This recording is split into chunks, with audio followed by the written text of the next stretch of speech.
Hello viewers, welcome to the Legal Monitor Weekly News Update brought to you by the Zimbabwe Lawyers for Human Rights. My name is Faith Shorofura. And I'm Lemuel Rangarira Chikai. And today we're going to be looking at issues around impunity and cases that the Zimbabwe Lawyers for Human Rights have dealt with for over the past 6 months. And to get straight into the stories, the first headline, and in impunity.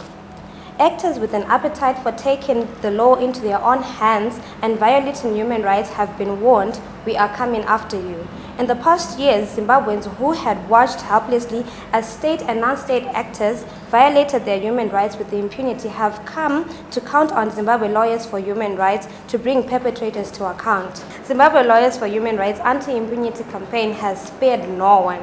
From police officers to council authorities, hospital staff and school headmasters, perpetrators of human rights violations are increasingly being forced to pay for violating human rights. Largely thanks to the tireless efforts of Zimbabwe Lawyers for Human Rights through its anti-impunity campaign, victims of human rights violations have received compensation while perpetrators have been punished. In many cases, perpetrators have been forced to pay damages from their own pockets as well as face disciplinary action at work. Moving on to another case on impunity. Impunity fuels lawlessness. When state and non-state actors violate human rights without facing any consequences for their actions, a nation becomes hopeless, lawless even.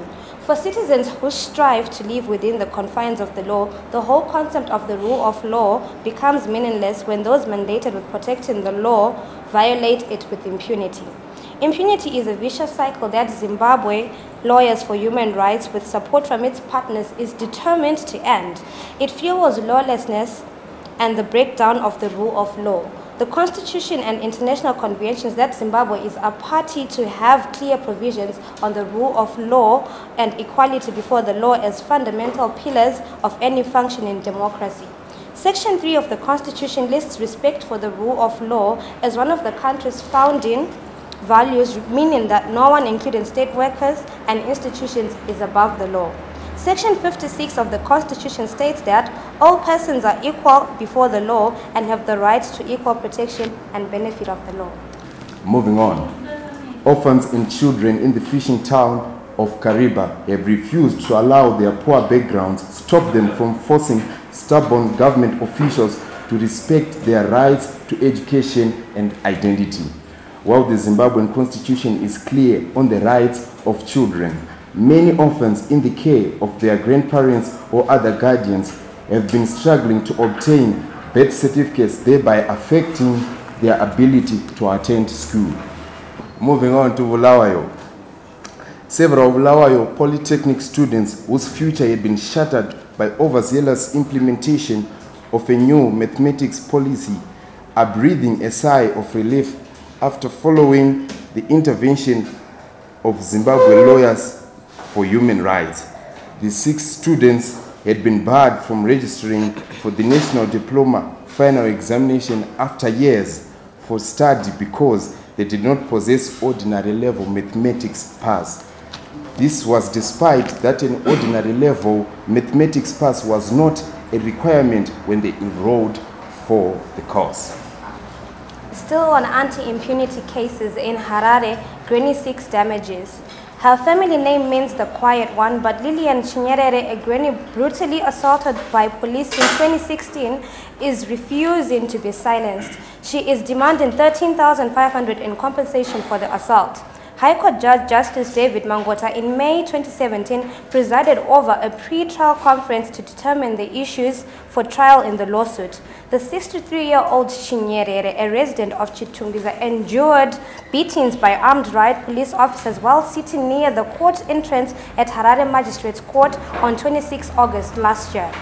The ZRP officers kicked her repeatedly with booted feet and struck her several times with truncheons.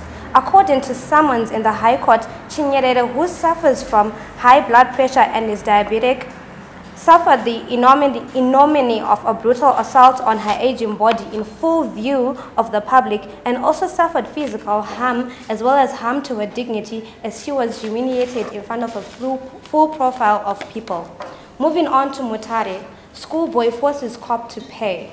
Justice has finally caught up with the police officer who severely tortured a schoolboy. Policeman Crispin Chikaje is said to have part of his salary garnished for his barbarity after Zimbabwe Lawyers for Human Rights intervened to ensure he paid for his actions. The Mutare Magistrates Court in 2016 ruled that Chikaje should pay for the 2014 torture of Brighton Sanyanga, then a 19-year-old boy pupil at Pafiwa High School in Manicaland's province at Mutasa district. Chikaje was a constable at Nyanga police station. In Bulawayo again, a school headmaster who was illegally holding on to the examination results of former students over their parents' failure to pay fees relented after Zimbabwe Lawyers for Human Rights intervened. On 26 January 2017, the school head called the ZLHR office inviting the students to collect their results. On the same day, the students confirmed that they got their results. And in Harare, vendors fight against inhuman treatment. The Zimbabwe Republic Police are in trouble for arresting vendors and ill-treating them. The 7 male vendors were arrested while conducting their daily course and detained under inhuman conditions. On 6 January 2017, lawyers issued summons against the Minister of Home Affairs. On 27 October 2016, lawyers received acknowledgement from police on notice of intention to sue. The vendor's civil claim against the police is for unlawful arrest and detention. The 7 were subjected to a fragment arrest by members of the police reaction group. No just cause was established for the deprivation of their liberty. Moving on to another story in Bulawayo, teen shot in Bulawayo stray dogs war. Bulawayo Zimbabwe Lawyers for Human Rights has started assisting a teenager to claim $25,000 from city officials after its officials shot him during an operation to kill stray dogs. 18-year-old Jonathan Mungando was shot 3 times in both legs while in the comfort of his home in Emakandeni by Bulawayo City Council officials who claimed they were pursuing stray dogs in June this year. The matter was reported to the police and the officer was arrested and is currently undergoing a criminal trial. Mangando suffered severe injuries as a result of the negligence of the officials. Moving on to Chisimbanje, police assault of villagers backfires. Villagers who suffered from police brutality in a land war with a government-linked energy company are set to receive compensation in another victory for anti-impunity. Police details assaulted Vaina Ndlovu, Maxwell Mitsi, Edi Mabere, Samson Muyambo, and Mugovera Makaza, and Chipo Chiripiri with clenched fists and truncheons in a bid to force them to code their land to Green Fuels Private Limited. In March 2017, Magistrate Poterai Gwejira sent a warning shot to Zimbabwe Republic Police members that the courts will hold them accountable for their actions when she ordered the payment of about $5,000 as compensation to the villagers. In Harare, vendors sue and demand goods back. Several vendors who have suffered harassment and confiscation of their wares by overzealous councils officers are fighting to receive compensation and the return of their goods. Darlene Muzondo has filed a civil claim for pain and suffering and compensation for goods confiscated by Harare Municipal Police. On 23 March 2017, summons were issued and served on the defendants. Muzondo, an informal trader, was raided and assaulted by members of the Metropolitan Police while selling his wares. And in Harare again, you are not immune to the law, headmasters told. Zimbabwe Lawyers for Human Rights will not let school authorities trample on the rights of children with impunity, said David Ofisi, a lawyer with a history of fighting for children's rights. Ofisi has been part of a ZLHR team that has been fighting the growing practice by school authorities to withhold examination results of students to force their parents to pay off school fees arrears.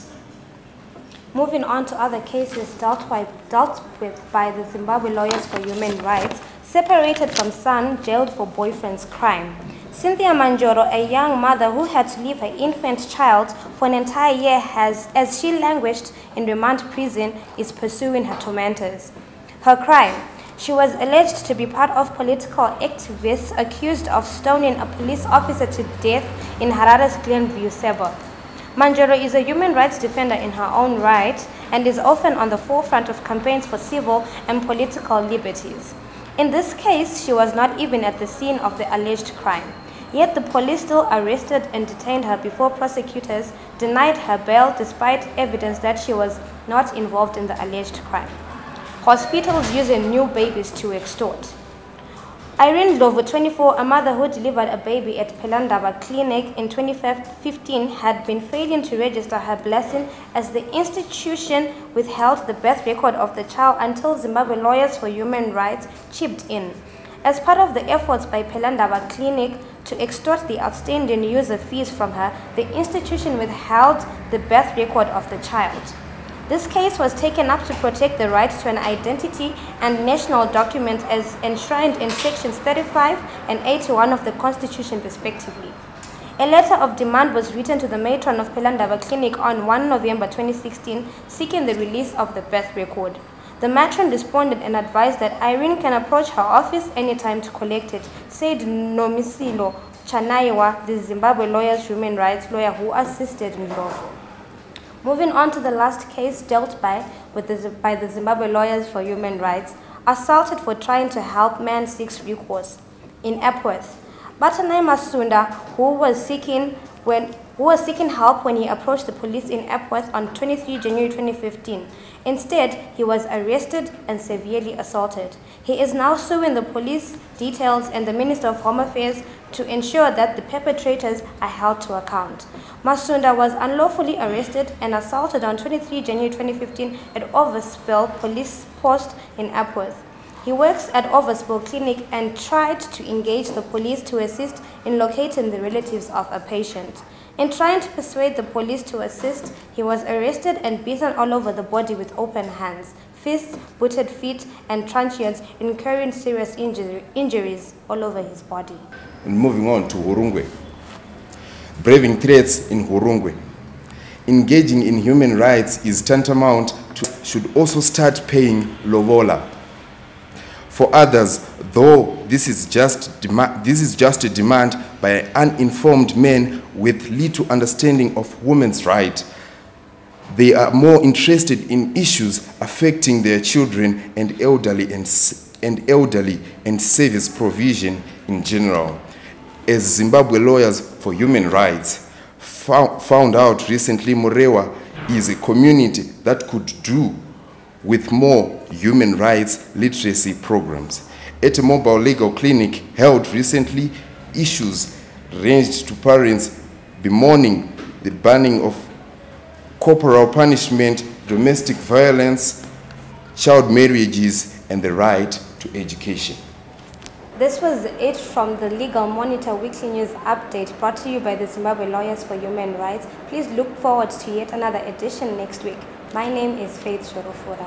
And I'm Lemuel Rangarira Chikai. For feedback, please visit www.ztohr.org.zw or like our Facebook page, Zimbabwe Lawyers for Human Rights, and also follow us on Twitter at ZTOHR Lawyers.